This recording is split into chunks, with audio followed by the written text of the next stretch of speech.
Hello subscriber, নমস্কার। কেমন আছো সবাই? তো আজকে দেখছো আমি এরকম ছোট্ট ছোট্ট মালা গেঁথেছি, বিভিন্ন রকম ফুল দিয়ে মাঝখানে মাঝখানে করে গেঁথেছি। এই যে দেখো, মালা দুটো কি সুন্দর গেঁথেছি না?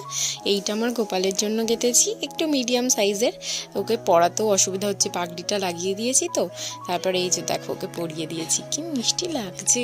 আর এই মালাটা আমার মা লক্ষ্মীর জন্য গেঁথেছি, মা লক্ষ্মীকেও পরিয়ে দিয়েছি। আর এই একটা ছোট্ট মালা আমার রাধা গোবিন্দর জন্য গেঁথেছি। রাধা গোবিন্দ তো খুব ছোট। তারপরে গোপালকে তো চন্দনারে সব লাগিয়েছি, মালাটা পরানোর পরে একটু সুগন্ধি দিয়ে দিলাম। তারপরে এই দর্পণটা দেখিয়ে দিচ্ছি। গোপালকে তো সমস্ত কিছু সাজানোর পরে আয়নাটা তো দেখাতেই হয়, তাই জন্য আয়নাটা তো দেখাচ্ছি। আর এই যে দেখো, আয়নায় ওর মুখটা কি মিষ্টি লাগছে। তারপরে আমি একে একে সমস্ত ঠাকুরকে আলো বাতাসা দিয়ে আর আরতি করে নিচ্ছি।